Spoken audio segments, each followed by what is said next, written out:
Bom, então, são 20 horas e 19 minutos. Sejam todos bem-vindos à reunião das quartas-feiras, criada pelo Dr. Freud, depois de 1910, lá na Rua Bergase, casa 19, em Viena. E nós temos aqui há mais de um mês nos encontrado, aberto aos psicanalistas, estudantes de psicanálise, psicologia, afins. O mesmo que ocorria às 21 horas toda quarta-feira lá na casa do Freud. E falar da carta do Einstein ao Freud, que falamos na reunião passada, é algo importantíssimo porque a gente encontrou um Einstein, um homem inquieto, como nós destacávamos, né? Está gravado no YouTube a reunião e também está no Drive. E o Fabiano, que não está aqui, mas no momento, até comentou que, pelo que ele leu, ele tinha acompanhado em alguns lugares, o Einstein já previa o que poderia ocorrer, né, na continuidade, há quem chame a continuidade da Primeira Guerra Mundial, o que nós chamamos de Segunda Guerra Mundial, né? Esse mal-estar que causou, bem depois o Freud já foi escrever o mal-estar, né? Então, o Einstein escreveu ao Freud justamente quando o Freud estava tratando dos seus ensaios da pulsão, né? Entre Eros e Thanatos, entre a pulsão de vida e a pulsão de morte. E a gente destacou a carta do Einstein. Aliás, a resposta do Freud é uma resposta muito longa, né? O que a gente encontra aí em domínio livre, domínio público, a carta publicada na internet, né? Algo que veio a público anos depois, quando o Freud faleceu, né? Quando a internet já ganhou o campo, da década de... acho que no ano de 95 já existia a internet, o Explorer, em muitos lugares, né? Isso aí foi gradativamente. E as cartas, os artigos do Freud, coisas que foram guardadas, e ainda tem coisa guardada a sete-chave, foram publicados, né, anos seguintes, 10 anos depois, 15 anos depois de sua morte, e assim por diante. Mas a carta do Einstein é de grande importância, ela está no Museu do Freud. Então, o Freud respondeu a ele, a carta traz as considerações de início, né, a preocupação dele com relação a essa questão da Liga das Nações.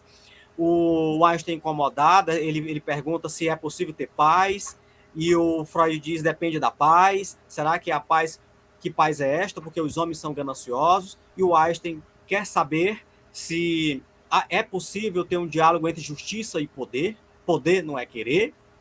E o Freud diz que sim.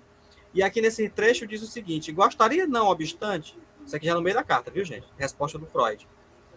De deter-me um pouco mais em nosso instinto destrutivo, cuja popularidade não é de modo algum igual à sua importância, como consequência de um pouco de especulação.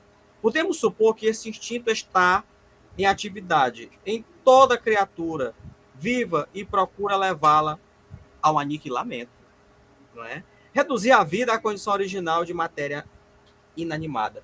Portanto, merece com toda seriedade ser denominado instinto de morte. Então, Freud escreveu a teoria das pulsões, e ele falava essa questão dos instintos, porque esse ser, como diria a nossa amiga Michele, que nunca mais participou aqui das reuniões, esse ser falante, esse ser desejante, também tem pulsões e tem instintos com fatores e estímulos, o que nós vamos estudar daqui a pouco no livro Mal-Estar da Civilização. Então, esse instinto de morte, ele torna-se instinto destrutivo, quando com o auxílio de órgãos especiais, que é dirigido para fora, para objetos. O organismo preserva sua própria vida, por assim dizer, destruindo uma vida alheia. Parte do instinto de morte, contudo, continua atuante dentro do organismo. E temos procurado atribuir numerosos fenômenos normais e patológicos a essa internalização do instinto de destruição. Foi-nos até mesmo imputada a culpa pela heresia de atribuir a origem da consciência a esse desvio da agressividade para dentro. O Senhor perceberá que não é absolutamente relevante se esse processo vai longe demais. O Senhor perceberá que não é absolutamente relevante isto. É positivamente insano. Por outro lado, se essas forças se voltam para a destruição no mundo externo, o organismo se aliviará e o efeito deve ser benéfico. Então, o Freud fala da questão biológica, né, para os impulsos, e o que é condenável e perigoso, contra os quais lutamos, não é? Mais adiante ele fala do propósito imediato, que isto é tudo que resulta daquilo que ficou dito. De nada vale tentar eliminar as inclinações agressivas dos homens. Segundo, se nos conta, em determinadas regiões privilegiadas da Terra, onde a natureza provê em abundância tudo o que é necessário ao homem. Existem povos cuja vida transcorre em meio à tranquilidade. Povos que não conhecem nem a coerção, nem a agressão. Dificilmente posso acreditar nisso. E me agradaria saber mais a respeito de coisas tão afortunadas. E ele fala de povos aqui, de nação. Eles próprios, hoje em dia, estão armados da maneira. Meu microfone está normal aí? Vocês estão me ouvindo? Tá modulando? Tá, né? Não, tá tranquilo. Ah, porque eu vejo aqui o. Então, gente, esses veículos podem ser de dois tipos. Em primeiro lugar, podem ter relações semelhantes àquelas relativas a um objeto amado, embora não tenham uma finalidade sexual. A psicanálise não tem motivo por que se envergonhar se nesse ponto fala de amor, pois a própria religião emprega as mesmas palavras. Ama teu próximo como a ti mesmo. Isto, todavia, é mais facilmente dito do que praticado. O segundo vínculo emocional é o que utiliza a identificação. Tudo que leva os homens a compartilhar de interesses importantes produz essa comunhão de sentimento, essas identificações. E a estrutura da sociedade humana se baseia nelas, em grande escala. Então, portanto, o Freud sempre vai nos seus textos, faz analogia com a religião, ele contextualiza com o contexto, né, sociocultural, né, de cada criatura, e isto era uma regência daquela época, ao frisar a questão, né, da passagem bíblica, ama o teu próximo como a ti mesmo. Ele faz aqui a classificação, né, um exemplo da desigualdade inata e irremovível dos homens. É sua tendência a se classificar em dois tipos, dos líderes e os dos seguidores. Esses últimos constituem a vasta maioria, têm necessidade de uma autoridade que tome decisão por eles, e a qual, na sua maioria, devotam uma submissão ilimitada. Isto sugere que se deva dar mais atenção do que até hoje se tem dado. A educação da camada superior dos homens dotados de mentalidade independente, não passível de intimidação e desejosa de manter-se fiel à verdade, cuja preocupação seja a de dirigir as massas dependentes. E ele diz mais, né? Se dirigiu ao Einstein. O resultado, como o senhor vê, não é muito frutífero quando um teórico desinteressado é chamado a opinar sobre um problema prático urgente. É melhor a pessoa, em qualquer caso especial, dedicar-se a enfrentar o perigo com todos os meios à mão. Eu gostaria, porém, de discutir mais uma questão com o senhor. Não menciona isso, que o senhor não menciona em sua carta, né? A qual me interessa em especial. Porque o senhor, eu e tantas outras pessoas nos revoltamos tão violentamente contra a guerra? Porque não a aceitamos como mais uma das muitas calamidades da vida? Ele pergunta. Afinal, parece ser coisa muito natural. Parece ter uma base biológica e ser dificilmente evitável na prática. Não há motivo para se surpreender com o fato de eu levantar essa questão. Para o propósito de uma investigação como esta, pode ser, talvez permita-se, usar uma máscara de suposto alinhamento. A resposta à minha pergunta será de que reagimos à guerra dessa maneira, porque toda pessoa tem o direito à sua própria vida, porque a guerra põe um término à vida plena de esperanças, porque conduz os homens individualmente à situação humilhante, porque os compele, contra a sua vontade, a matar outros homens, e porque destrói objetos materiais preciosos produzidos pelo trabalho da humanidade. Né? O Freud aqui traz essa analogia dos malefícios da guerra. A guerra traz coisa boa? Fica coisa boa? Não. Ela deixa infortúnios psicopatológicos, ela nos dá uma herança de opressão e nos demonstra que foi aniquilada as nossas esperanças. Prosseguindo aqui, acho que para o último parágrafo, logo, gente, da carta, vocês podem ler calmamente ela na internet. Sem dúvida, isto exige alguma explicação. Creio que se trata do seguinte: durante períodos de tempo incalculáveis, a humanidade tem passado por um processo de evolução cultural. Sei que alguns preferem empregar o termo civilização. É a esse processo que devemos o melhor daquilo em que nos tornamos, bem como uma boa parte daquilo de que padecemos.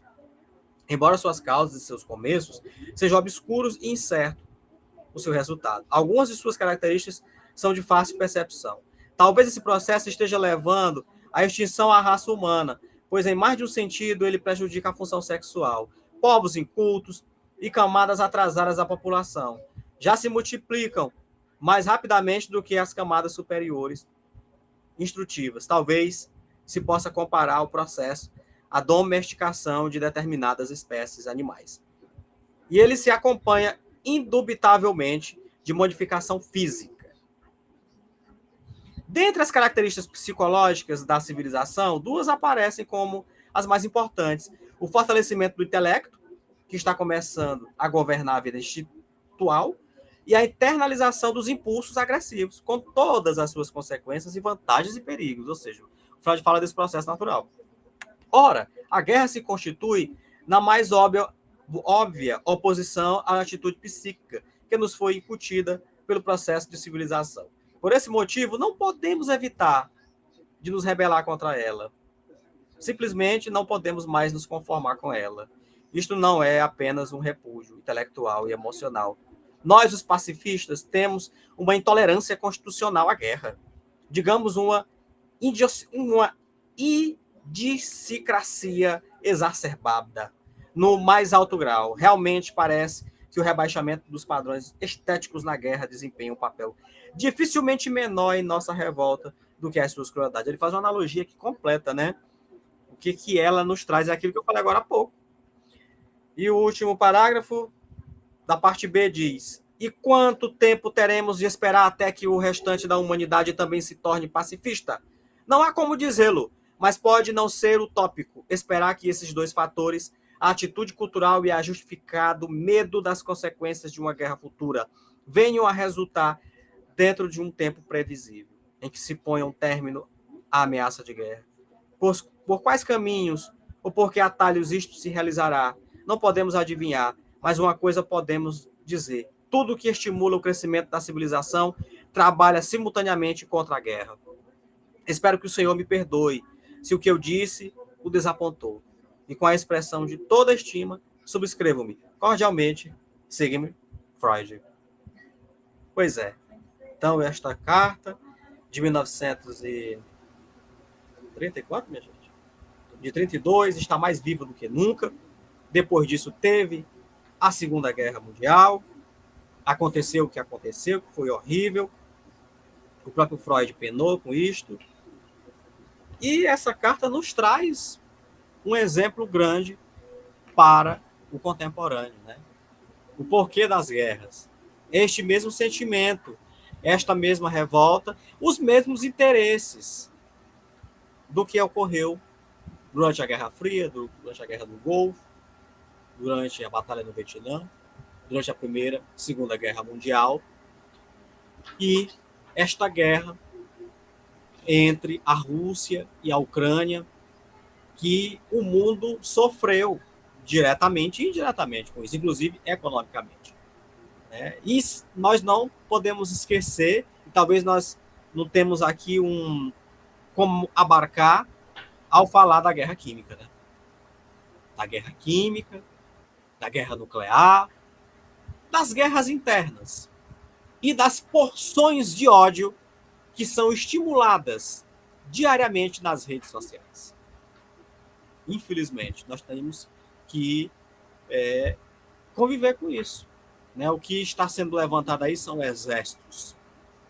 Eu não posso nem dizer cores, se é exército vermelho, se é exército branco, se é exército verde, mas o que nós temos são pessoas camufladas de egos inflados, de pessoas regidas por id e por superegos alimentados pelo patriarcado arcaico e por militância de culturas históricas de pais trogloditas, de heranças familiares que impõem à sociedade os seus direitos. Porque quando o tradicionalismo impõe, nós queremos a família tradicional, nós queremos direitos da família à preservação, pátria, não tem nada a ver com a política, não.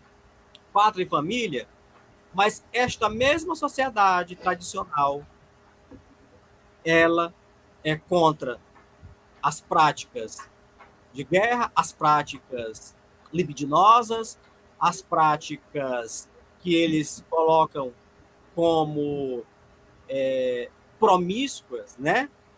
Que outras populações acometem, mas eles também vivem isto. Ou seja, é uma farsa. Tudo é uma farsa.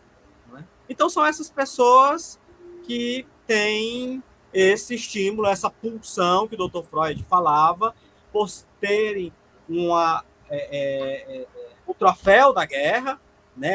Existia naquela época, ou na época que Einstein bem colocou, o de ir para a guerra e a gente, quando nós assistimos aqueles filmes de guerra, os filmes de época, e aquilo nos encoraja, nos enche de, de, de muita pulsão e eclode, porque nós queremos um vitorioso e o indivíduo vai para a guerra, né? E ele sabia, né, entre gregos e troianos, que tinha que ter um vencedor, tem que ter um vencedor, como no duelo também. Agora não, é para matar, é para morrer, porque homens querem armas para matar. Meu comentário não tem nada a ver com o armamento da população, não. Pelo contrário, eu sou até a favor do armamento. Porém, no Brasil não dá certo, né? Infelizmente, porque é muita loucura. Mas é isso, eu problematizei e externei para o contemporâneo. A carta do Freud está mais viva do que nunca, né? A resposta do Freud ao Einstein. Talvez ele poderia até. Ele foi muito técnico na carta, né? Ele quis sair do que não era a área dele, do jurídico, né? Do poder, das nações, mas ele respondeu, acho que ele respondeu à altura para o Einstein. Alguém quer fazer um comentário? Fique à vontade, Fátima, aí. Claudinha, quer fazer algum comentário? Aruana, boa noite. Acho que você é nova por aqui. Boa noite, eu não quero não. A Graça, Esther, vocês querem fazer algum comentário? Os textos do Freud sempre são muito extensos, né? A gente acabou discutindo ele na reunião anterior e terminando nessa. Alguém quer se manifestar? Não, porque eu não peguei o começo, né? Que foi da reunião anterior, que eu já peguei no final. Tá. Se alguém que está entrando hoje não acompanhou a outra reunião, se quiser assistam, que está lá no grupo. E aí, se vocês quiserem discutir alguma coisa, pergunta lá no grupo, que aí a gente, no momento oportuno, a gente vai respondendo. Para ficar essa troca, né, realmente de conhecimento. Mas eu acho que o Wagner foi muito claro aí nas colocações de Freud. E engraçado que Freud era tão, digamos assim, admirado por alguns que faziam questão, né, era da opinião dele, do que ele pensava. Isso é muito bacana. Agora, a gente vai começar sobre o tema. O primeiro capítulo que o Wagner vai falar é sobre o mal-estar na civilização. Acho que alguns livros, eu não sei se da Imago ou da Companhia de Letras, usam mal-estar na cultura. Acho que é questão de interpretação, eu acredito. Alguém leu, alguém faz ideia do que seja isso? Alguém quer falar um pouquinho? Eu digo igual na sala de aula. O que o nome mal-estar na cultura, mal-estar na civilização, assim, nos faz pensar? O que é isso?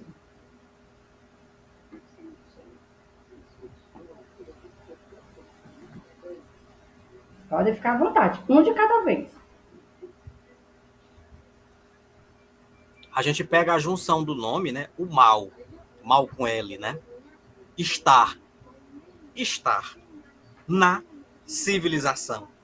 Quando a gente lê, quando a gente vê esse nome, a olho nu a gente pensa assim, rapidamente. O Freud está falando de um mal que está cometido na civilização, em populações. E a gente quer saber que mal é esse.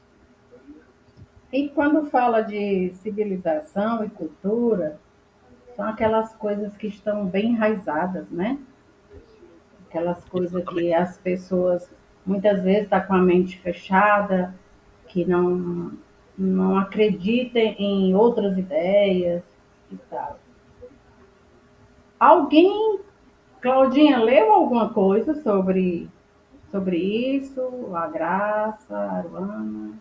Você leram alguma coisa? Podem responder no chat, se não quiser responder aí, né, no microfone. Você está falando do mal-estar da civilização? Sim, sim. Então, eu até estou com um trabalho aqui, tá vendo? Foi o trabalho lá do curso, mal-estar da civilização. Aí eu fiz um trabalho, eu gostei muito. Só que para me poder comentar, eu tenho que olhar aqui, ver onde que eu marquei, lembrar. Tá. Então vamos fazer assim. O Wagner vai começar, né, a nos explicar aí e tal, e depois a gente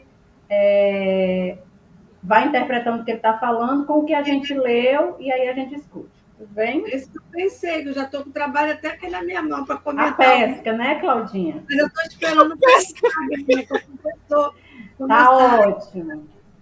Tá bom? Ei, Fati, Cláudia, aproveitando, eu tenho certeza que esse seu trabalho é maravilhoso. Eu comentei lá no grupo, até teve uma menina que saiu, e depois você saiu, eu até pensei, vixe, será que a Cláudia se zangou com o que eu disse? Porque eu falei, disse, minha gente, quem quiser ficar, fica, quem não quiser, vai embora. Porque nós estamos há mais de um mês nessa luta, e aí até a moça lá, que eu acho que é psicanalista, ela disse, você tem que aprender que o seu desejo não é o do outro. Foi mais ou menos isso que ela disse. Mas ali é o objetivo.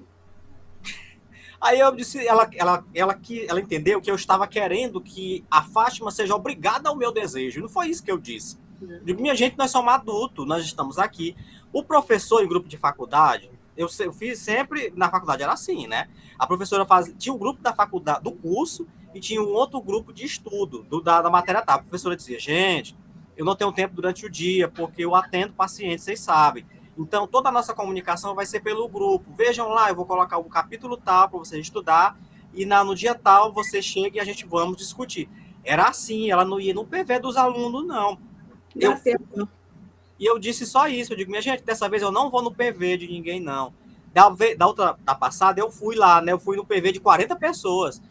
E uma grande parte disse, Wagner, eu estou ocupado e tal, mas estou no grupo, eu depois vou ver a gravação, me perdoa. Teve gente que disse isso. Mas tem gente que se zanga quando a gente diz as coisas. Teve uma menina que eu, no meu outro grupo lá, uma tal de Rafaela. O que foi que eu disse? Eu sei que foi foi sobre o negócio de religião. Toda vez que eu toco nesse assunto de religião, eu disse que não existe psicanálise ligada à religião católica. Tem gente que dá confusão. Aí a moça, que eu fui lá no Instagram da FATEB, uma faculdade conhecidíssima, faculdade técnica do Brasil, conhecidíssima, até em Parnaíba, aqui em São Paulo. E eu disse, minha gente, não existe psicanálise evangélica, não. De onde foi que vocês tiraram essa ideia?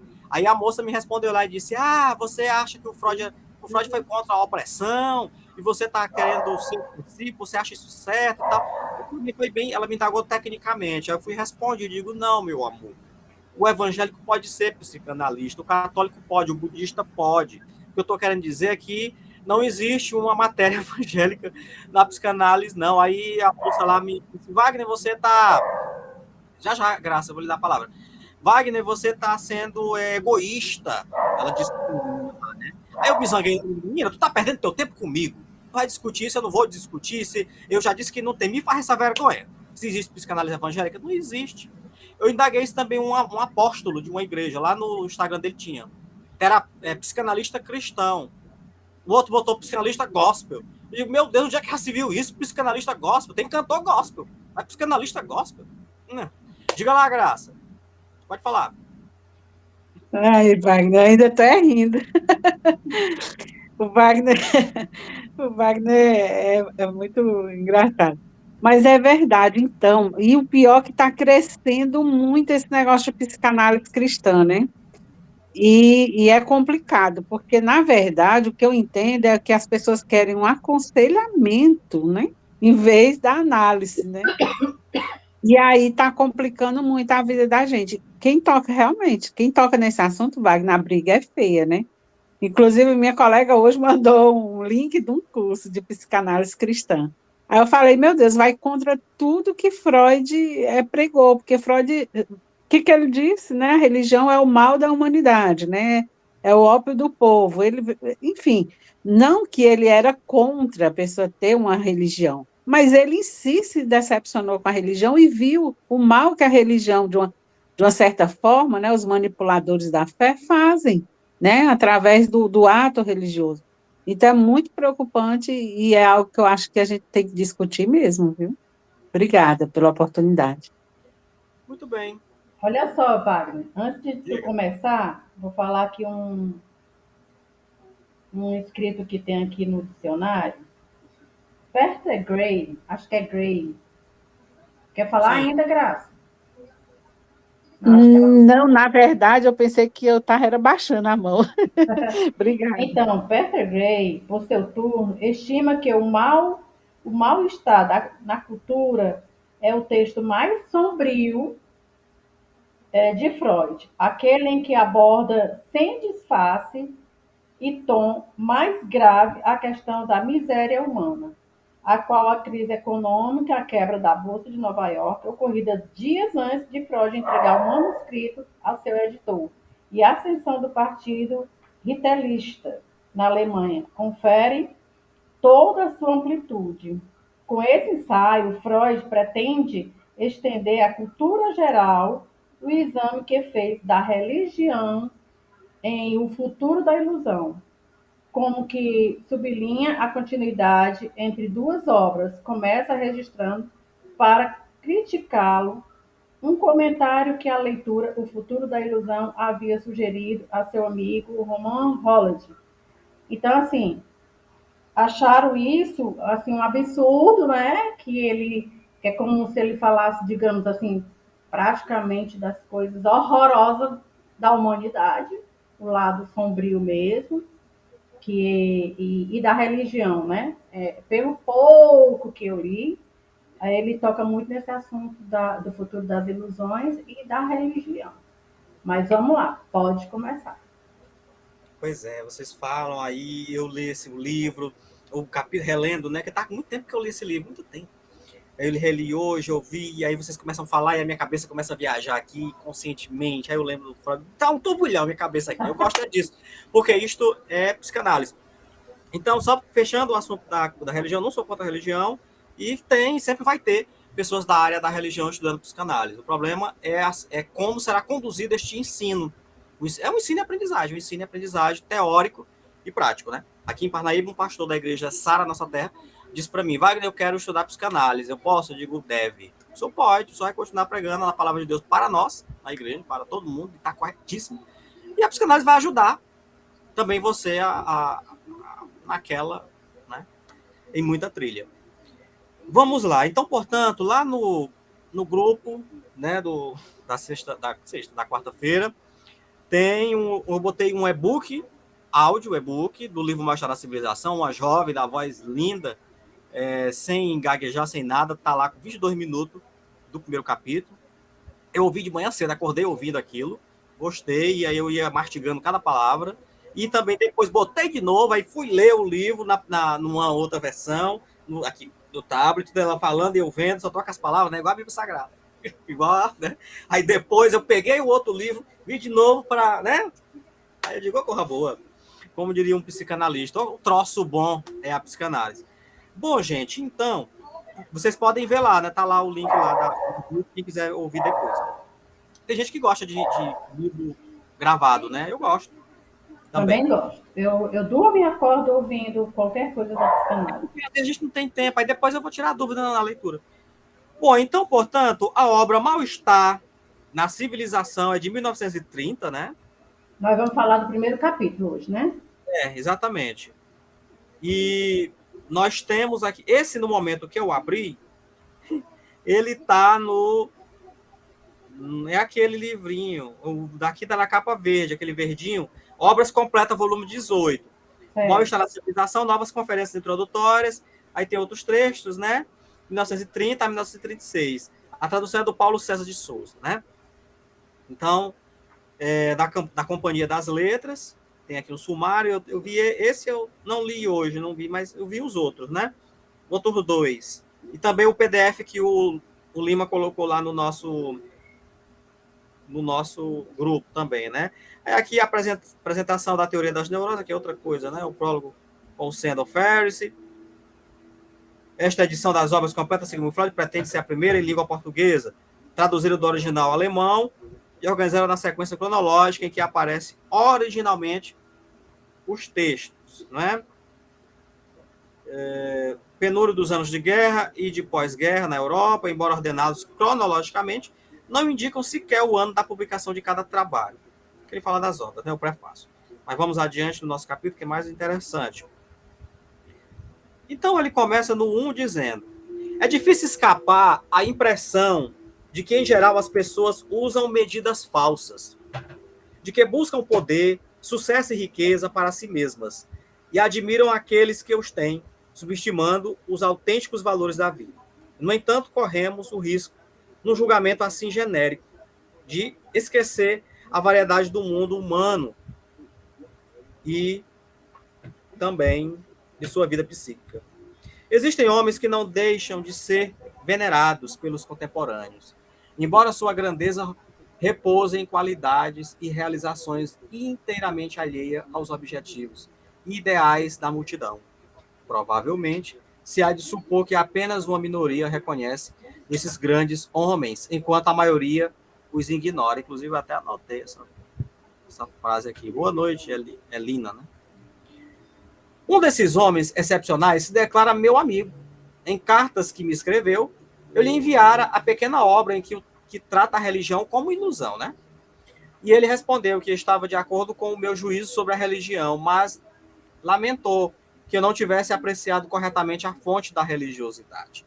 Esta seria um sentimento peculiar, que a ele próprio jamais abandona, que ele viu confirmado por muitas pessoas e pode supor existente em milhões de outras, um sentimento que ele gostaria de denominar sensação de eternidade, um sentimento de algo ilimitado, sem barreiras, como que oceânico. Seria um fato puramente subjetivo. Não é um artigo de fé, não traz qualquer garantia de sobrevida pessoal, mas seria a fonte de energia religiosa, de que as diferentes igrejas e sistemas de religião se apoderam, conduzem por determinados canais e também dissipam, sem dúvida, com base apenas nesse sentimento oceânico. Alguém poderia considerar-se religioso, ainda que rejeitasse toda a fé e toda a ilusão. Né? Então, portanto, o Freud destaca, eu tinha anotado essa parte aqui para a gente ir contextualizando, não é? Essa questão, a minoria reconhece, a maioria ignora. Né? E logo ele começa o primeiro parágrafo do capítulo 1, já fazendo essa analogia do juízo de valor, da religião, e o porquê da religião e a ilusão é a religião, ainda assim eu sou religioso, não é? E aí o amigo lamentou que ele não tivesse apreciado corretamente a fonte da religiosidade, ao Freud não interessava, né? Era apenas um sentimento peculiar. Tal manifestação de um amigo que reverencio é que já apreciou ele mesmo poeticamente a magia da ilusão. Trouxe-me dificuldade de alguma monta. Eu próprio não consigo divisar em mim esse sentimento oceânico. Não é fácil trabalhar cientificamente os sentimentos. Eu gostei muito dessa frase. Não é fácil trabalhar cientificamente os sentimentos. Né? Ou seja, por que não é fácil? Porque é um oceano. Mas vale dizer que sentimentos são internos. as emoções é um fator externo. E vai também de acordo com o empírico. E aqui o Freud fala de sentimentos. Sentimentos esses, passado pela regência moral, né? O Freud já havia escrito a teoria das pulsões. Aí, nesta época já havia escrito. E aí ele diz mais, abre aspas, para fora deste mundo não podemos cair, fecha aspas. Um sentimento de vinculação indissolúvel, de comunhão com todo o mundo exterior. Devo dizer que, para mim, isso tem antes o caráter de uma percepção intelectual, certamente com uma tonalidade afetiva. Mas tal como ela, não faltaria em outros atos de pensamento de envergadura semelhante. Por experiência própria, não pude me convencer da natureza primária de tal sentimento. Mas isso não me autoriza a questionar sua ocorrência em outros.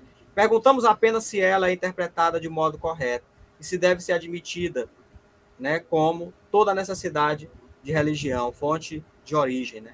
Nada tenho a apresentar que possa influir decisivamente na solução desse problema. A ideia de que o homem adquire noção do seu vínculo com o mundo por um sentimento imediato, desde o início orientado para isso, é tão estranha ajustar-se tão mal à trama de nossa psicologia que podemos tentar uma explicação psicanalítica. Aí ele diz que é genética, né? Para esse sentimento, que é interno, né? A seguinte linha de pensamento se oferece. Normalmente, nada nos é mais seguro do que o sentimento de nós mesmos, de nosso eu. Aí ele começa agora a trabalhar.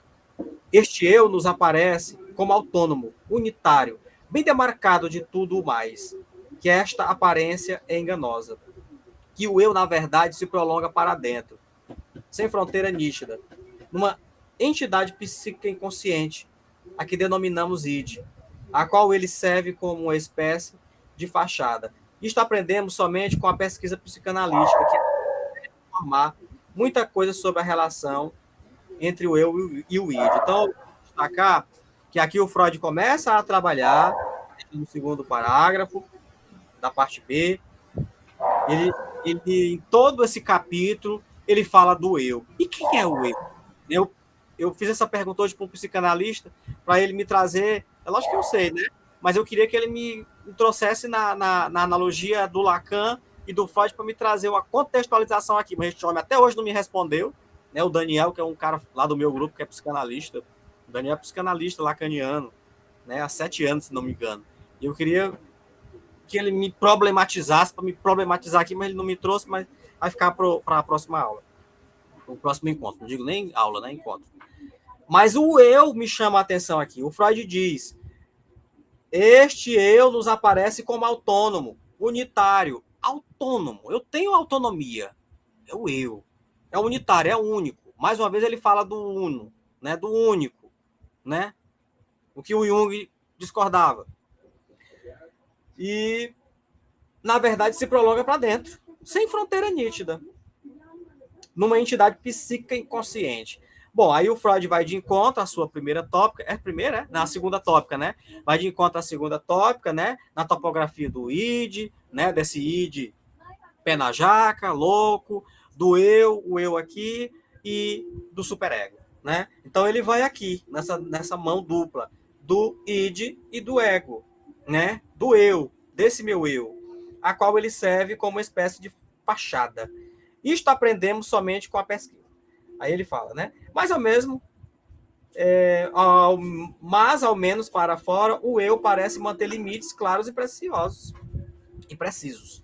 Só é diferente no estado, por certo extraordinário, mas que não pode ser condenado como patológico. No auge do enamoramento, a fronteira entre eu e o objeto ameaça desaparecer, contrariando o testemunho dos sentidos. O namorado afirma que eu e tu são um, e está preparado para agir como se assim fosse, algo que pode ser temporariamente abolido por uma função fisiológica. Também poderá ser transformado por processo morbus. A patologia nos apresenta um grande número de estados em que delimitação do eu ante o mundo externo se torna problemática, ou os limites são traçados incorretamente. Casos em que parte do próprio corpo e componentes da própria vida, psíquica, percepções e pensamentos, afetos, nos surgem como alheios e não pertencentes ao eu. ele finaliza, né, falando aqui essa questão do eu, que deveria ser reconhecido por ele, logo também o sentimento do eu está sujeito a transtornos. E as fronteiras do eu não são permanentes. Porque passa. É isso que o Freud está querendo dizer. Ele prossegue na reflexão, dizendo: o eu que tem o adulto não pode ter sido o mesmo desde o princípio. Agora ele entra na criança. Deve ser passado por uma evolução, que compreensivelmente não pode ser demonstrada, mas que podemos construir como certo grau de probabilidade. O bebê lactante ainda não separa seu eu de um mundo exterior, como fonte de sensações que lhe sobrevêm. Aprende a fazê-lo aos poucos, em resposta a estímulos diversos. Pois é, eu achei interessante essa parte também, não é? É onde o bebê vai à procura do seu objeto, que é o peito materno, e ele se satisfaz, não é? A criança tem as suas sensações e tem os seus estímulos. O bebê lactante, ele começa nesse processo. Furtam-se temporariamente a ele e são trazidas apenas por um grito, requisitando ajuda. A criança tem esse estímulo. A sua resposta é o grito. Processo fisiológico, psicobiológico, natural.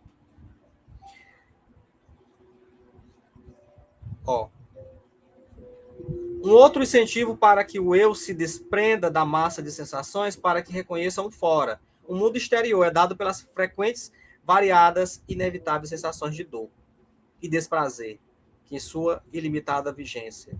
O princípio do prazer busca eliminar e evitar. Surge a tendência de isolar do eu tudo o que pode se tornar fonte de tal desprazer, a jogar isso para fora, forçando um puro eu de prazer ao qual se opõe um desconhecido ameaçador. Fora, entre parênteses, né? As fronteiras desse primitivo eu de prazer não pode escapar a retificação mediante a experiência. Algumas coisas que não se gostaria de renunciar por darem prazer não são eu, são objeto. E alguns tormentos que se pretendem expulsar revelam-se como inseparáveis do eu, de procedência interna.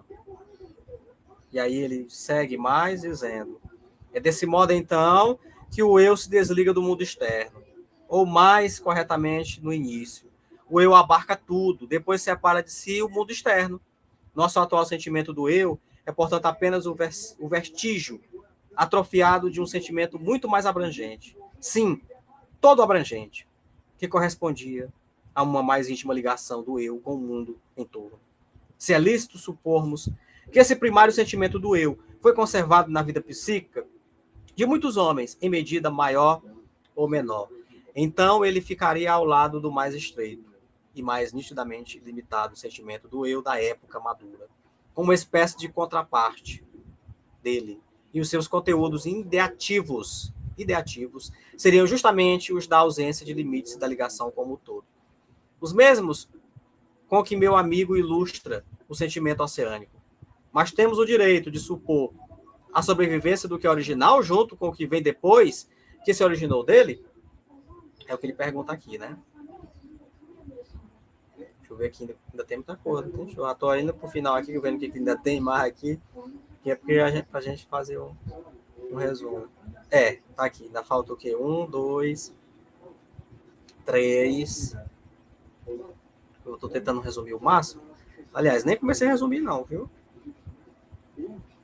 Vamos aqui continuar. Aqui. Algo assim não é estranho no âmbito psíquico, e tampouco em outras áreas. Com relação aos animais, mantemos a hipótese de que as espécies mais evoluídas procederam das mais baixas. No entanto, ainda hoje, todas as formas simples da vida se acham presentes. Os grandes sáurios se extinguiram e deram lugar aos mamíferos. Mas um autêntico representante daquela família, o crocodilo, ainda vive entre nós. Viu? A analogia pode parecer remota e padece também do fato de as espécies inferiores sobreviventes não serem as verdadeiras, as ancestrais das mais evoluídas de hoje. Em geral, os elos intermediários se extinguiram ou são conhecidos apenas em reconstituição. Já no âmbito psíquico, É tão frequente a conservação do primitivo, junto àquilo transformado que dele nasceu, que não é preciso demonstrá-lo imediatamente. Exemplo, via de guerra, isso ocorreu em consequência de uma cisão no desenvolvimento. Parte de uma atitude de um impulso instintual permaneceu inalterada, enquanto outras continuam em desenvolvimento. Né? Ele faz uma analogia, mais uma vez, entre o ser homem natural, ou o instinto homem animal, e os seres, as aves, os seres ancestrais, os sauros que foram extintos, não é? Com isso, no geral, ele fala da conservação também no psiquismo.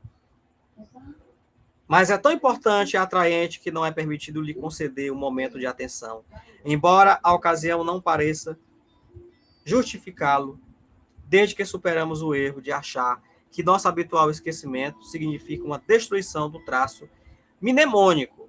Tendemos à suposição contrária, né? Esses traços mnemônicos são aqueles gráficos, aquelas analogias que o Freud ia trabalhando a estrutura do psiquismo, entendeu? E também o que o Lacan trabalha no objeto A também. Os historiadores ensinam que a mais antiga Roma foi a Roma quadrada, né? Aqui tem quadrada.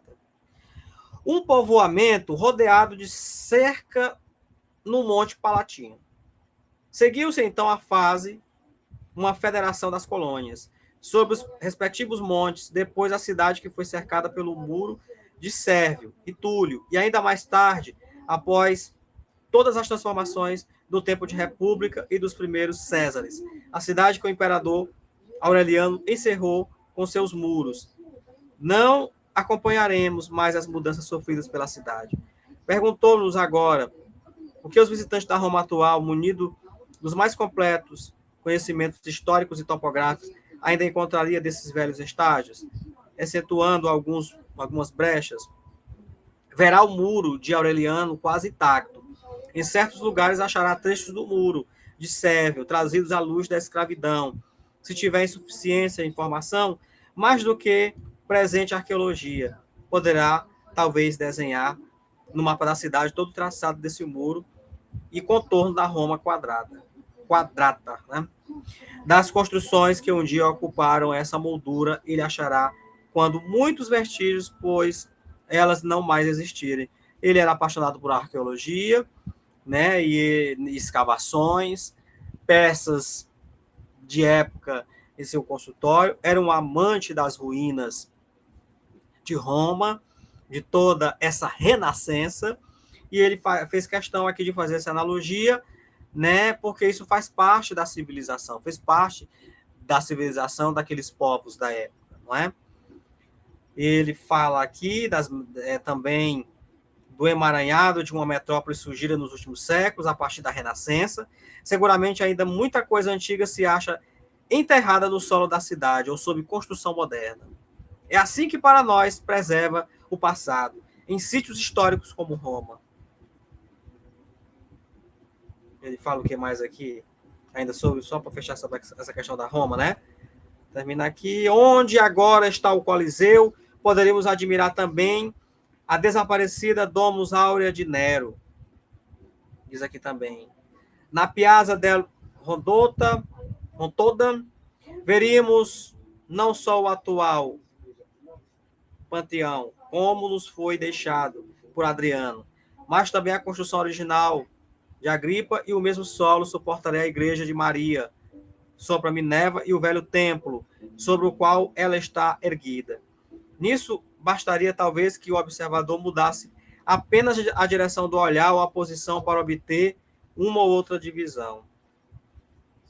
Há uma objeção que devemos ainda levar em conta. Pode nos ser questionado por que escolhemos justamente o passado de uma cidade para fazer a comparação com o passado psíquico? Não é uma pergunta, não. Ele crava aqui, eu que estou fazendo a pergunta. Também para a vida psíquica, a hipótese da conservação de tudo o que passou vale a pena na condição de que o órgão da psique tenha permanecido intacto, de que seus tecidos não tenham sido afetados por trauma ou inflamação. Mas interferências destruidoras, que poderíamos equiparar a essas causas de doença, não faltam na história de nenhuma cidade. mesmo se ela teve um passado menos agitado que Roma, mesmo se ela, como Londres, jamais foi devastada por um inimigo, ainda a evolução mais pacífica de uma cidade implica demolições e substituições de prédios, o que, em princípio, a torna inadequada para essa comparação com o organismo psíquico. Eu fiz essa analogia, eu começo a ver, né, as ruínas, a ver o que está intacto, e eu começo também a fazer essa analogia do psiquismo, né? O Freud começa a fazer essa comparação arqueológica, porque ele vê esta arqueologia do inconsciente. Ele destaca aqui o seguinte: talvez levemos longe demais a suposição, talvez devêssemos nos contentar em afirmar que o que passou pode ficar conservado na vida psíquica. Não tem necessariamente que ser destruído. De toda maneira, é possível que também na psique elementos antigos sejam apagados ou consumidos, via de regra ou excepcionalmente, a tal ponto que não mais possam ser reanimados e restabelecidos, ou que, em geral, a conservação dependa de certas condições favoráveis. É possível, mas nada sabemos a respeito. Podemos, então, só nos ater ao fato de que a conservação do passado na vida psíquica é antes a regra do que a surpreendente exceção. Se estivermos assim dispostos a reconhecer que em muitos homens há um sentimento oceânico, e inclinamos a fazê-lo, remontar uma fase primitiva do sentimento do eu, surge uma nova questão. Que direito tem esse sentimento de ser visto como a fonte da necessidade religiosa? Para mim, esse direito não é seguro. O sentimento pode ser uma fonte de energia, apenas quando é ele mesmo a expressão de uma fonte, de uma forte necessidade. Quanto às necessidades religiosas, parece-me irrefutável sua derivação do desamparo infantil e da nostalgia do pai.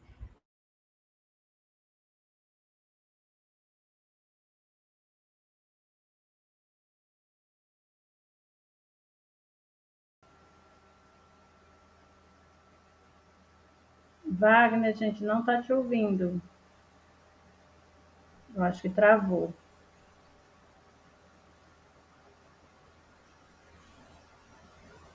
Wagner, não estamos te ouvindo.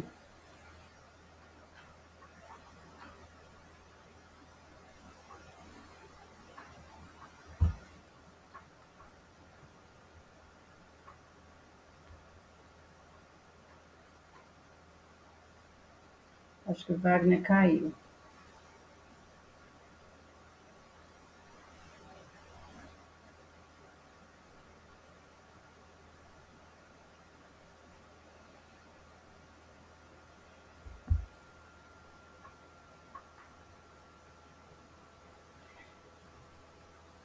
Gente, vocês podem ir colocando aí no chat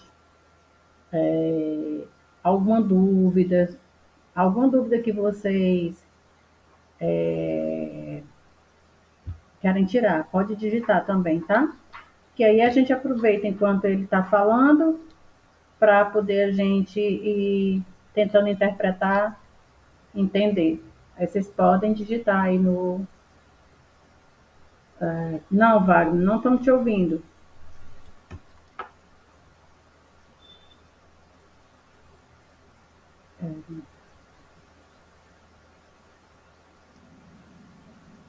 Estou te ouvindo, Fátima. Só o Wagner que deu probleminha. Acho que está todo mundo te ouvindo.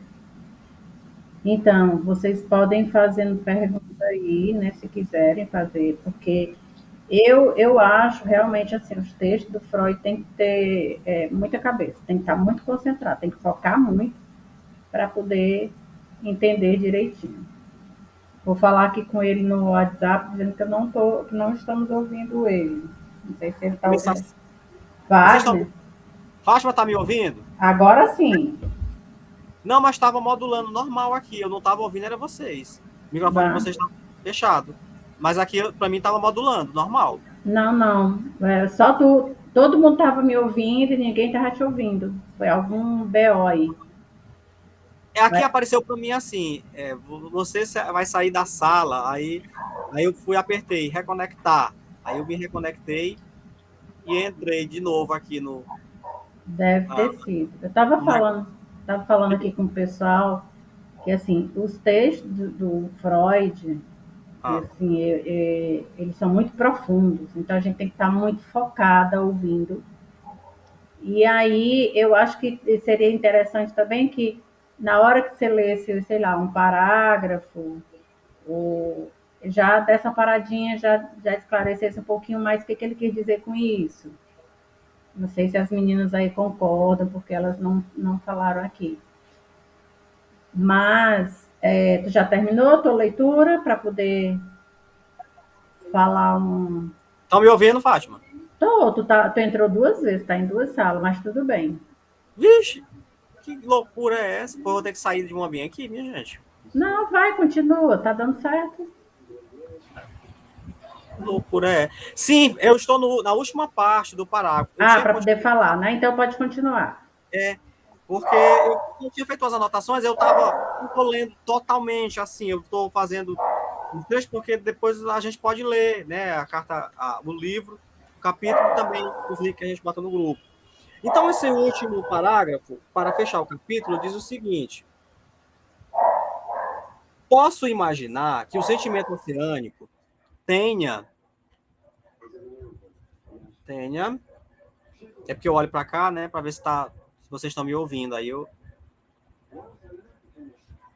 fico perdidinho. Quando a gente não estiver te ouvindo, a gente avisa. Te avisa aqui no WhatsApp. Pode continuar. Está beleza. Então vamos lá. Eu entrei 2 vezes aqui, não sei como é a conversa. Menino, para comigo. Eu não posso nem dizer isso, porque ninguém pode nem dizer, né, essas coisas. E agora não aparece mais nem aqui. Aliás, está bem aqui. Eu é que não estou sabendo mais nem mexer nas coisas. Estou dizendo. Sim, vamos continuar. Posso imaginar que o sentimento oceânico tenha se vinculado à religião posteriormente. Este ser, com o universo, que é o seu conteúdo ideativo, apresenta-se-nos como uma tentativa inicial de consolação religiosa, como um outro caminho para negar o perigo que o eu percebe e ameaçá-lo do mundo exterior. Confesso uma vez mais que me é bastante difícil trabalhar com tais grandezas quase inapreensíveis. Um outro amigo, ao qual o insaciável afã de saber impeliu as mais incomuns experiências, terminando por transformá-lo num sabe-tudo. Assegurou-me que, nas práticas de yoga, com o afastar-se do mundo exterior, o fixar a atenção nas funções do corpo, com métodos especiais de respiração, pode-se realmente despertar em si novas sensações e sentimentos de universalidade, que ele apreende como regressões a estados arcaicos da vida psíquica, há muito tempo cobertos. Enxerga neles um fundamento fisiológico, por assim dizer, de muitas sabedorias da mística. Nesse ponto, se ofereciam nexos com obscuras modificações da vida psíquica, como o transe e o êxtase. Quanto a mim, sinto-me levado a exclamar com o mergulhador Schiller: alegre-se quem aí respira na luz rosa. É o que diz bem aqui, né? E aí continuará no capítulo 2. Nesses 2 últimos parágrafos, eu achei interessante a analogia do Freud. Ele já começa o capítulo falando da religião, né? Um toquinho na religião, como a gente destacou aqui. Ele fala a respeito desse ser, deste senhor, né? Porque na civilização tem um senhor, tem minoria e tem maioria, não é? A minoria reconhece, a maioria ignora. E ele entende isso como algo natural na civilização, né? E a religião é ilusão. Mas existe religiosidade, né? Então, há uma diferença. Só partindo desse ponto, desse quesito da religião, que é muito comentado em igrejas, em seminários, A pessoa diz, eu sou religioso. O que é o religioso, gente? O religioso é aquele que vai para a igreja para rezar e também para a igreja evangélica. Ele se habituou a ser um religioso. Um religioso de causa, um religioso por alguém, um religioso pela mãe, pelo pai, pelo padre, pelo pastor, né? E tem a religião, né? Aquele indivíduo, aquele sujeito que diz, eu sou cristão, mas eu não tenho uma religião como a minha causa, a minha principal causa, não é a religião. Eu sou um cristão, eu tenho devoção ao santo, eu tenho devoção cristã, não é? A diferença que hoje faz no contemporâneo essa analogia das beatas, do cristocentrismo, né, também, e por isso que ele crava aqui, não é, a religiosidade. E hoje nós vivemos no crivo da religiosidade. Mais adiante, entre totem e tabu, né, o Freud questiona, e eu gosto muito de frisar isso, que as pessoas estão cheias de tótems, carregam tótems, é preciso ter tótems. E só depois que nós deixamos os tótems é que nós podemos entender a clarividência da coisa. E ele também destaca que não é fácil trabalhar os sentimentos cientificamente, porque o homem é dotado da sua cultura, da sua herança, da sua regência, não é? Então, o psiquismo não é fácil, mas é possível nós entendermos, nós trabalharmos isso. Talvez nem entenda, mas é possível trabalhar. O eu autônomo é unitário, é demarcado. Só que ele fala da questão do eu. E aí eu fiz aqui um gráfico rapidamente, né? Psiquismo, segunda tópica, id e eu. Id sem lei, vai de encontro ao eu. E o eu é o Estado. E que estado está esse eu para ele trabalhar com o id? Né? Era isso que em 1930 esse senhor escreveu, não é, sobre esse mal-estar na civilização, o que sentimentos eram estes que entraram em erupção. O Freud, já no meio do parágrafo, ele deixou um pouquinho a religião de lado, e aí fala a respeito desse eu, né? E eu achei interessante, bem aqui, quando ele entra já como cientista, como médico, né? Fazendo a honra, né? As honras da casa, a sua área, nesse parágrafo bem aqui, eu acho que eu tinha destacado, falou dos afãs, né, que são os bebês, fez essa analogia de Roma, né? Eu gostei muito dessa analogia, dessa arqueologia. Ele realmente era um estudioso nessa área e demonstrava que entendia muito, né? Não é à toa que estudou todo, que ele era apaixonado pela filosofia, né, de Aristóteles, de Platão, né, de Sócrates, da Grécia Antiga, e eu era um historiador a respeito de Roma, e ele faz essa analogia, ele compara este inconsciente como que precisa ser, né, com a arqueologia, né?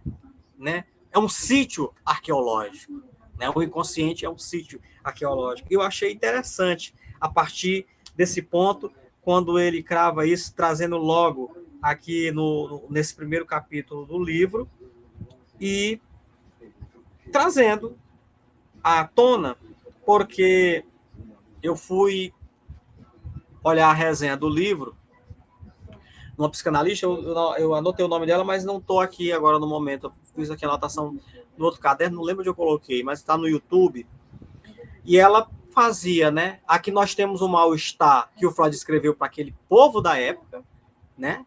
Já estávamos, é lógico, ele traz uma analogia do século XIX, século XX, né? Esse mal-estar, e que era movido de pulsões, fatores genéticos, fatores fisiológicos, e o que esse livro representa para nós no século XXI, né? Que mal-estar hoje acomete na civilização? O que é que nós estamos assistindo, né? Depois disso, ele recebeu a carta do Einstein, né? Em 1932. Falando, ele já havia escrito a teoria das pulsões, elaborada anterior ao livro, e ele comentou em todo o livro, que é um pequeno livro, né? Também a respeito dessa teoria das pulsões, casada com o id, ego e superego. Eu acho que o livro é importante, sim, para esta atualidade, e é evidente que os tempos são outros. Não temos como comparar a época medieval, né, aquela época. Mas o Freud falava que as doenças psíquicas estavam à tona, mas havia objeção. Ele dizia: pode nos ser questionado, porque escolhemos justamente o passado de uma cidade para fazer uma comparação com o passado psíquico. Ele resolveu, acho que a melhor analogia foi essa. A hipótese da conservação de tudo que passou vale a pena na condição de que o órgão da psique tenha permanecido intacto, de que seus tecidos não tenham sido afetados por trauma ou inflamação, né? Aqui é bem médico, né? Bem medicado. Mas interferências destruidoras que podíamos equiparar a essas causas de doença não faltam na história de nenhuma cidade. É inevitável. É inevitável. Interessante isso. Bom, passo a palavra a Fátima, e depois queria ouvir o trabalho da Cláudia.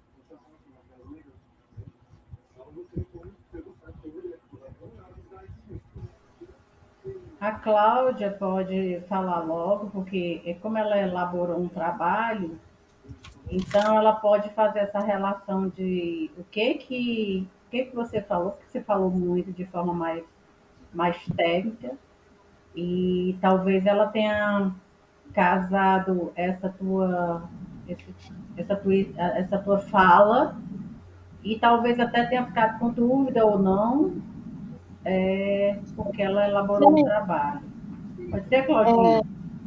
Então, Eu vou ter que sair agora. O meu celular também vai escutar. Esté, tá falando? Sim, eu vou ter que sair agora. Tá me ouvindo? Tô te ouvindo. Tá bom, se você quiser sair e depois voltar, aí você olha se a gente ainda tá aqui discutindo, tá bom? Tá bom. Beijo, gente. Tchau. Fala, Claudinha. então, boa noite. Eu vou estar resumindo aqui o trabalho e vou falar o que mais me chamou a atenção. Pode ser, Wagner? Sim, pode. Então aqui eu estou apresentando aqui uma resenha, né, sobre o mal-estar na civilização. Então, aqui vem falando, afirmando que Freud, né, em 1914, no conceito do narcisismo, Freud destacava o conceito da identificação, a psicologia em grupo ou em massa, porque algumas coisas que a pessoa não faria sozinho, ela faria em grupo. Então, tem também um comentário que o Gustavo Lebel vai dizer que o fato de estar em número maior, o recalque entra em suspensão. Lebel diz do processo de contágio e a sugestionabilidade. É a pessoa se submeter a outra. Em grupo, a pessoa ela fica sugestionada, né? Então, está dizendo aqui que Lebel ainda diz que a massa ou o grupo pode ser usado tanto para o bem quanto para o mal, né? Não persevera. Ele é imediatista. Então, aqui eu estou citando aqui algumas características comuns, que não precisa ter argumento certo, basta repetir inúmeras vezes. O grupo pode ser dirigido por ele, que temer ao seu herói. Um grupo conservador, acredita no poder mágico da palavra, não anseiam pela verdade, contribuem a líder, o poder misterioso. Eu gostei muito, vou dar continuidade aqui. Se destaca o grupo organizado, com característica, continuidade.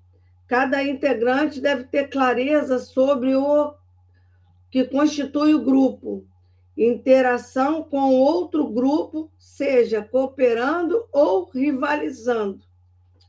tradições, costumes e hábitos. Distribuição dos trabalhos de acordo com funções especializadas e hierarquia, né?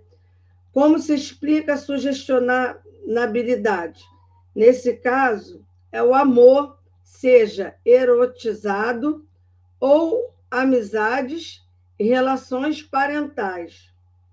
Aí vem falando, vou falando aqui mais embaixo, sobre a questão do libido, que tem como primeiro conceito, tem a ver com o investimento afetivo, ou seja, o desejo.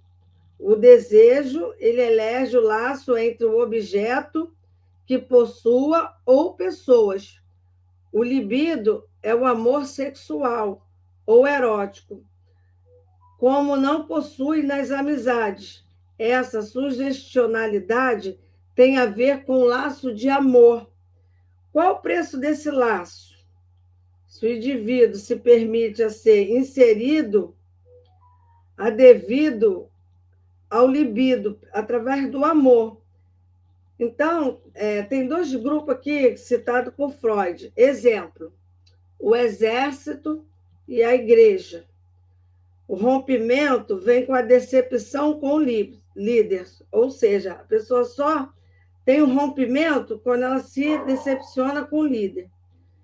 Aí está falando aqui também sobre a ilusão também que pode ter com o comandante. O líder, que é um substituto paterno, o que protege, encaminha e dá direção paterna. Então, o que eu achei super interessante é essa parte aqui.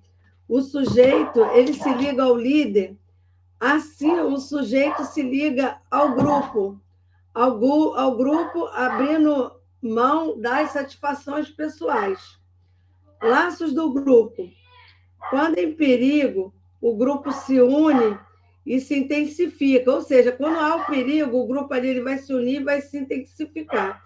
E com a perda de laço, o grupo se dispersa.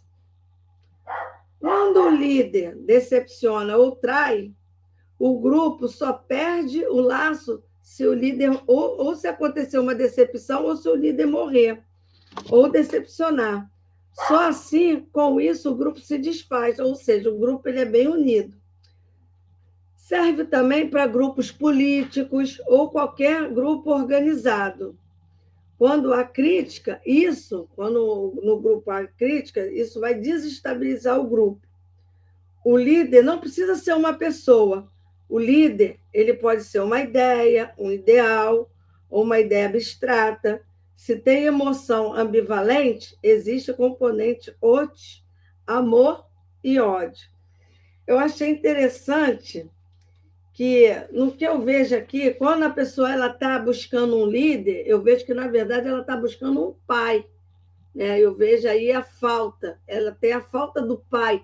Ela tem a falta de alguém que dita as ordens para ela. Por isso aí eu vejo que, muitas das vezes, a pessoa tem a necessidade da religião. Porque ali na religião, ela vai ter um ditador que vai ditar, vai ter alguém... Ela tem pessoa que ela só funciona sendo liderada. Então, ela tem que ter um líder para se sentir acolhida. Aí o trabalho é bem grande.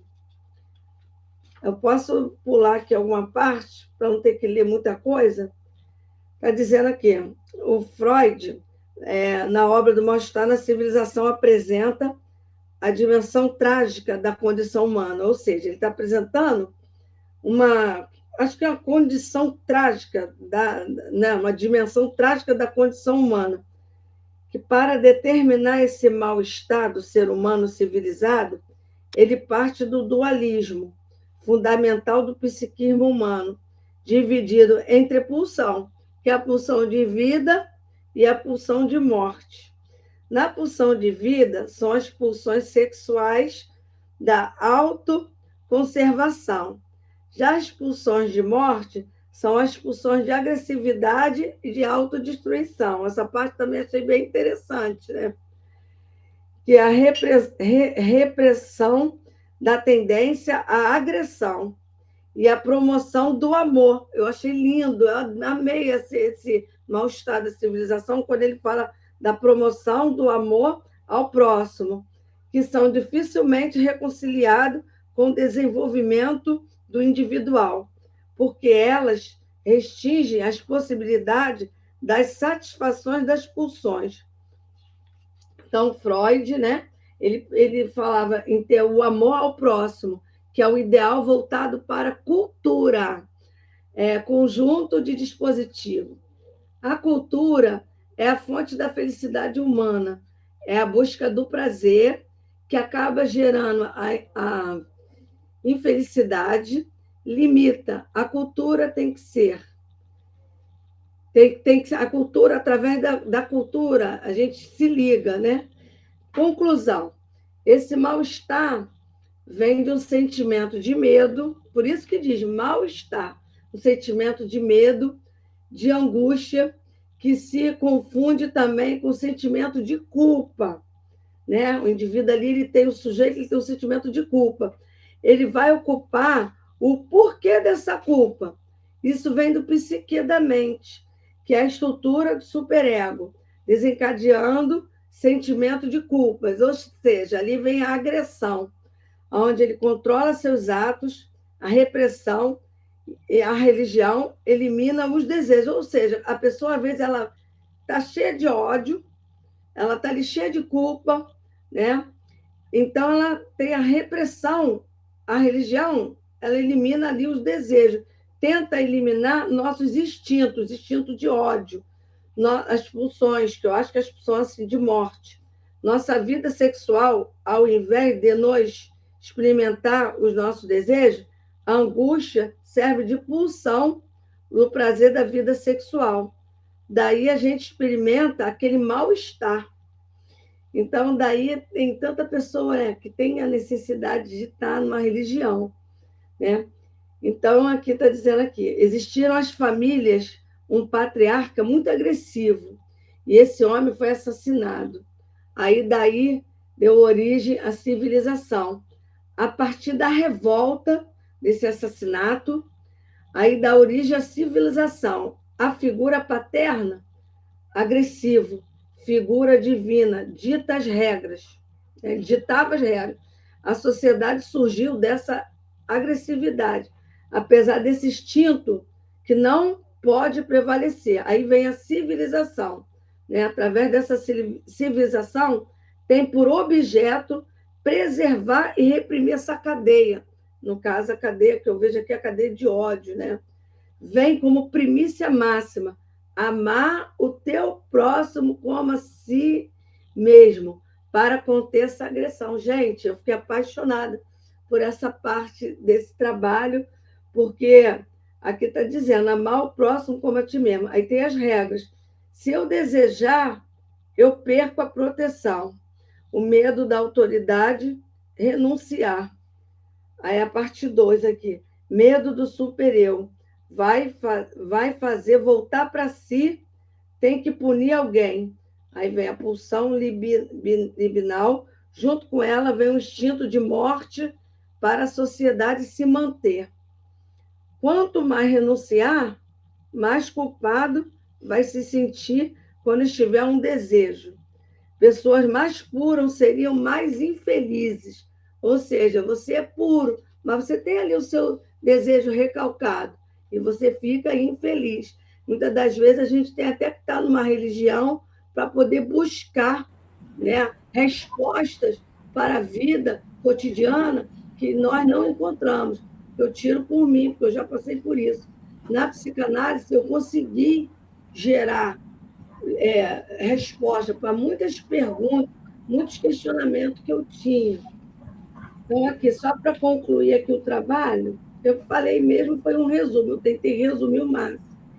A renúncia instintual já não tem efeito completamente libertador, a abstenção virtuosa. Mas se quem te protege é o destino, todo ideal de perfeição, quer ser cada vez mais perfeito. Então, duas origens para esse sentimento de culpa. O medo que essa autoridade faça de você perder o amor de seus pais, e essa sociedade transfere para a figura do Jesus Cristo. Ou seja, a sociedade ela transfere Aquilo tudo com a figura do Jesus Cristo. Aí você tem medo de quê? Dessa divindade. O medo de quê? Da autoridade. Que se resume o quê? Medo de quê? Vem através de super-eu. Por isso que muitas das vezes eu não posso isso, não posso aquilo, é por causa de Deus, por causa da divindade, não. É o próprio quê? Super-eu. Eu fiquei assim, sabe? Através desse trabalho, eu consegui muita mais resposta ainda para todos os questionamentos que eu já tive na minha vida. Agora, eu gostaria de saber a opinião de vocês, né? Porque isso aqui foi o meu segundo ou terceiro trabalho. Eu ainda sou uma bebê, eu ainda estou nascendo, saindo da casquinha do ovo, mas eu tenho me esforçado. Todos os dias eu tenho lido, todos os dias eu tenho estudado. Estou no meu carro, estou ouvindo videoaula, estou no trabalho, estou sempre assistindo algum vídeo, estou ativa nos grupos. Gostaria que vocês também pudessem, né, me avaliar, porque qualquer crítica eu vou levar para o positivo, crescimento. Então, gostaria de ouvir a opinião de vocês. Olha, eu gostei muito do trabalho, estava ouvindo cada palavra que você destacava aí, e a gente já ouviu. Agora mesmo estou com outra resenha do livro aqui. Já nós temos no YouTube psicanalistas. À tarde eu dormi, não deu tempo eu terminar de ouvir uma participação na Sociedade Brasileira de Psicanálise de São Paulo, que é uma das mais antigas. Estava lá o psicanalista, o pessoal da Folha de São Paulo, um evento que já aconteceu há algum tempo. E o Christian Duca, que também fala desse livro. Aí na hora eu dormi, mas eu vou assistir uma outra oportunidade. Eu queria ver o que ele diz sobre o livro, que eu não queria ver só pedaço, queria ver mais de uma hora que ele fala. Então, nós temos muitas pessoas da área que comentam esse importante livro, e você traz essa informação, a cada informação que a pessoa traz é algo novo. E você falando aí dessa questão, você já trouxe um resumo, uma analogia do livro, né? É uma analogia do livro. Nós só lemos um capítulo. Eu sei que no livro Freud fala a respeito de energia libidinal. Ele fala a questão das pulsões sexuais. No livro a gente vai ver isso aí. E nós vamos chegar lá. E é interessante, né? Você citou aquela frase, né? Que ele fala de servir ao próximo, né? Como a ti mesmo também. Eu achei interessante, porque aí você fala dessa questão do o medo, né? Então, o medo, na teoria freudiana, tem um objeto. E o Freud escreveu esse livro em 1929, foi lançado em 1930. É uma proposta, uma síntese que diz respeito ao fator psicossocial da época, né? De acordo com as turbulências políticas do primeiro conflito mundial que ocorreu em 1914 a 1918, a Primeira Guerra Mundial. Então, foi uma compilação com outros textos traduzidos, ele escreveu aquilo falando a respeito dessa herança civilizatória, não sei se pode dizer esse nome, e que trouxe esse objeto, né? A guerra foi o objeto do medo para muita gente, não é? E que esse objeto, esse medo trouxe as angústias, não é? Então, eu achei interessante essa questão que você destacou aí. O pensamento freudiano compõe o texto da produção no sentido de compreender e discutir sobre a dinâmica das pulsões de vida e de morte e seu desenlace na história da humanidade. Por isso, o mal-estar na civilização. O dilema da busca pelo prazer. Né? Eu acho que é o que diz a partir dos próximos capítulos. Então, eu gostei muito, Fátima, do seu texto, e eu acho que é isso. Essa é um artigo que está tão ainda atual, né, de 1930 para cá, e hoje, infelizmente, o Freud não falava do objeto da guerra, mas hoje nós temos mais de um objeto. A humanidade tem mais de um objeto que traz malefício para a humanidade, infelizmente, né? Diga lá, Cláudia. Não, primeira vez que eu participei assim, eu tendo que ler um resumo de um trabalho, ele é grande, então eu resumi ali, peguei rápido. Então, eu quero só falar com vocês que se não ficou de acordo, né? Eu tentei me esforçar, na próxima vez vai ficar melhor, tá bom? Só isso. Não, Cláudia, você fez o que a gente, todos nós deveríamos fazer sempre nessa reunião, que é ler, tentar entender, e sabe aquelas coisas assim que a gente lê e diz assim, será que eu entendi? Será que está certo isso, né? Então, sempre que a gente lê os primeiros textos de Freud, por isso que é importante essa questão do Wagner estar aqui sendo esse mediador, porque a gente não tem certeza de que a gente está interpretando é correto, justamente porque a gente está iniciando toda essa leitura. Agora, eu acho que esse primeiro capítulo, ele é muito, assim, digamos assim, generalista, né? Eu acho que a gente vai discutir ainda mais sobre a pulsão de morte, sobre a pulsão de vida, sobre as questões. Você falou uma parte aí que do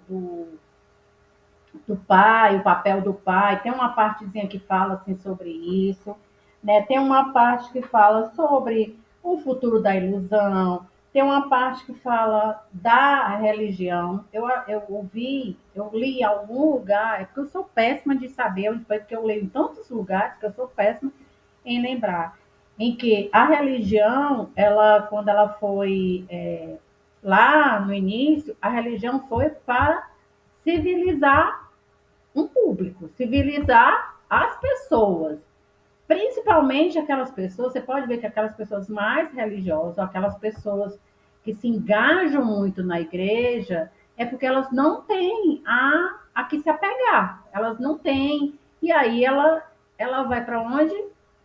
Para a religião, vai para a igreja, vai crer num Deus ali, que certamente a religião, eu sou uma pessoa cristã, mas eu acredito que a religião também foi uma forma de civilizar as pessoas, né? É tanto assim, eu vou ali, vou trair meu marido, tá tudo bem. Não tá tudo bem, né? Por mais que você tenha esse desejo de ir lá trair, tá aí na nossa cultura, na nossa civilização, isso não é correto, e aí eu me privo desse desejo, porque eu sei que vou ser julgada. Então, várias questões ainda que a gente vai discutir desse livro. Esse primeiro capítulo é muito, no geral, o que a gente vai ver na frente, mas eu acho bacana. Mas esse negócio assim, amar teu próximo como a ti mesmo, é até um mandamento da Bíblia, né? É um dos mandamentos que tem lá, pelo menos na Igreja Católica, eu não sei nas outras religiões.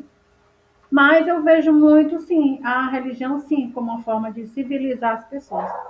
Já pensou se não fosse? Assim como Freud diz que o que difere o homem do animal é a civilização, Lacan diz que o que difere o homem do animal é a linguagem, né? Então, acho que tem muita coisa para a gente estudar. A Aruana aí, eu acho que foi ela que levantou a mão, depois não sei se ela desistiu, mas a Aruana quer falar, contribuir. Mãozinha, mas aí caiu. Aí, não, eu quero parabenizar todos aqui, né? Excelente trabalho da Cláudia. E eu também tenho visto, assim, tanto em clínica quanto na sociedade em geral, essa projeção da figura paterna em movimentos, em, sei lá, num pastor ou em alguma outra coisa, né, na religião e tudo mais. Eu também tenho visto muito isso. E outro ponto também sobre as emoções.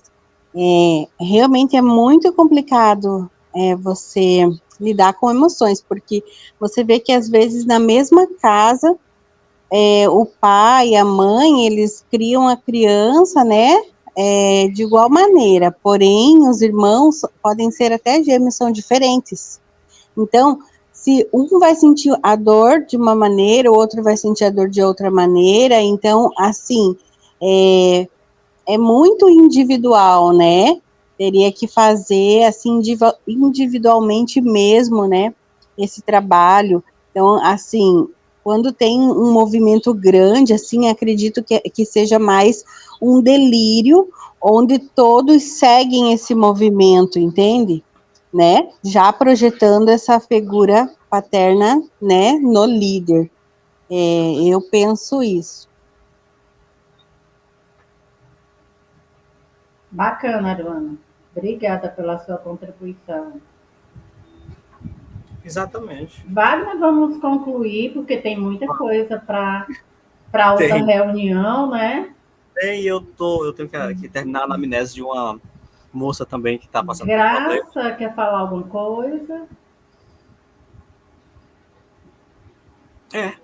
Diga lá, Graça Almeida. Graça Almeida, né? Eu acho que ela. Não, gente, eu estava só ouvindo mesmo. Muito obrigada, viu? Gostei muito. Foi a primeira vez que eu vim. E vou ficar vindo sempre, tá bom? Muito Ai, obrigada, vem, viu, a a gente todos. agradece, porque aí de repente vou ter alguma coisa, você não quis participar hoje, mas na próxima vai participar, e a Na gente próxima eu participo, viu? faz Mas se a essa. leitura, se puder colocar a leitura lá de antemão, que aí a gente dá uma preparada, né? Nós temos o Drive, e o Fabiano colocou o Drive lá, tá com o PDF. E também a gente bota solto lá no grupo. Tá Eu acho bom, que eu botei um livro, botei um outro texto Pois é. também. Aí Se eu tá você, sou bom. isso. Eu leio pelo PDF que o Mino botou lá, leio pelo meu PDF aqui, aí leio o outro, leio o livro Não, tá bom, digital. é porque eu acho que eu que não percebi, mas vou me tá. ligar mais nisso, tá bom?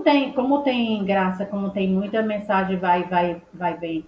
Aí você pode, não tem problema, dizer, põe aqui, por favor, eu Tá bom, cheguei depois. Não tem problema, a gente repete e coloca lá de novo, não tem problema nenhum. Mas existe um drive, que é a Esté, que ela saiu, teve que dar uma saidinha, mas ela sempre coloca todo o material. E aí você pode, Esté, precisa acessar o Drive. Aí ela coloca lá, que é Esté Radassa, acho que é Adassa, o sobrenome dela, tá certo? Que aí esse tá Drive é bom, para todos querido. nós termos acesso a tudo que a gente coloca de material, até das nossas reuniões também, tá bem? Tá bom. Obrigada e boa noite. Boa noite. O Wagner vai só fazer o fechamento. Vai, Wagner. Acho que já quase 2 horas a gente aqui, e é isso mesmo, né? Nós estamos preparando também, tá disponível, né, lá no YouTube esse encontro, e também outros eventos alusivos ao Setembro Amarelo que a gente vai fazer, né? Botar alguma coisa, divulgar lá no Instagram do Movimento Freud e também no grupo, né? Então a gente se vê aí no decorrer da semana e bom feriado para todos. Obrigada, gente. Descansem. Se precisar Obrigada. de alguma coisa de estudo, pede lá no grupo. Eu estava querendo ler tal coisa da psicanálise, alguém tem. E aí a gente vai trocando figurinha, tá certo? Obrigada, Claudinha. O trabalho está lindo. Noite. Já estou fazendo outro trabalho agora. Tá certo. E vamos nos preparar para a próxima reunião, se Deus quiser. Aí. Tá bom, obrigada. Obrigado, Wagner. Tchau para todos. Forte abraço. Tchau. Beijo, Tchau. Claudinha. Tchau, Tchau. Luana. Boa noite. Tchau, Boa Graça. noite, boa noite. Tchau, Luana. Aruana. Tchau, Fátima. Já Tchau. ligar aqui. Beijo. Boa noite, bom feriado. Obrigada. Tchau.